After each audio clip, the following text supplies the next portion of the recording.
वो विदेशों ऐसई मंगाकर energy drink पीता था। वो स्कूली लड़कियों ऐसई कुकर्म करता था। रात में उसके कमरे ऐसई लड़कियों के चीखने की आवाज आती थी।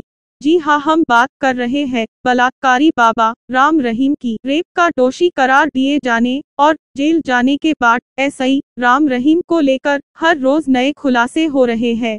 आज स्पेशल रिपोर्ट में देखिए राम रहीम के 11 गुप्त राज।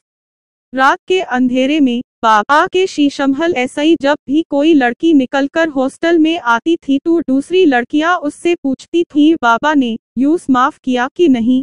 माफी शब्द हॉस्टल में आम प्रचलन में थी। सीबीआई की चार्जशीट में रेप एसआई पहले एक लड़की ने दूसरी लड़की एसआई पूछा था कि माफी का मतलब क्या है, तो दूसरी लड़की ने हंसकर टाल दिया था।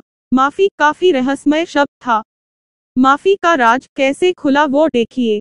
28-29 अगस्त 1999 को रात 8 बजे डेरा प्रबंधक ने कहा कि बाबा गुरमीत सिंह ने गुफा में बुलाया है। जब मैं गुफा में गई तो बाबा अकेले था। बाबा ने दरवाजा बंद करने को कहा। मैं जमीन पर बैठ गई। बाबा ने बेड पर पास आकर बैठने को कहा। जब हिचकिचाई तो बाबा ने दबाव डाला, तब बेड पर जाकर बैठ गई। बाबा ने मुझसे डेरा में रहते हुए अपने अनुभव के बारे में पूछा, फिर जिंदगी में की गई गलतियों के बारे में पूछा। फिर बाबा ने माथे पर किस किया और शरीर के साथ खेलना शुरू किया। अब तक मैं बाबा को भगवान समझती थी। बाबा ने कहा वो खुद को भगवान मानते हैं, इसलिए तुम्हारी हर चीज पर उनका अधिकार है। मेरे विरोध का कोई असर नहीं हुआ और बाबा ने मेरा रेप किया।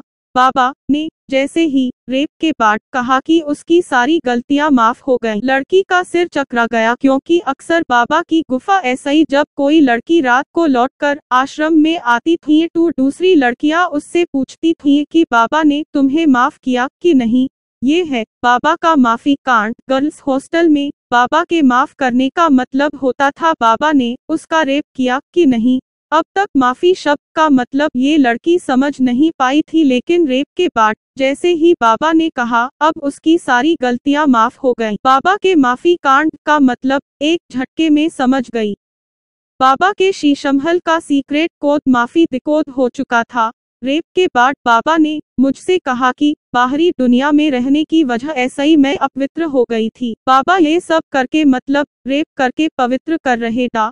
इसके बाद बाबा ने फिर कहा आज के बाद ऐसा ही तुम्हारी सारी गलतियों को माफ किया। ऐसा नहीं था कि बाबा के शीशमहल में एक बार कोई लड़की गई और बाबा ने उसका रेप किया तो वो दोबारा नहीं जाएगी। ये सब कुछ राम रहीम की मर्जी पर था। राम रहीम ने पहली बार एक लड़की का रेप करने के 1 साल बाद फिर यूस गुफा में बुलाया। सीबीआई की चार्जशीट में लिखा है।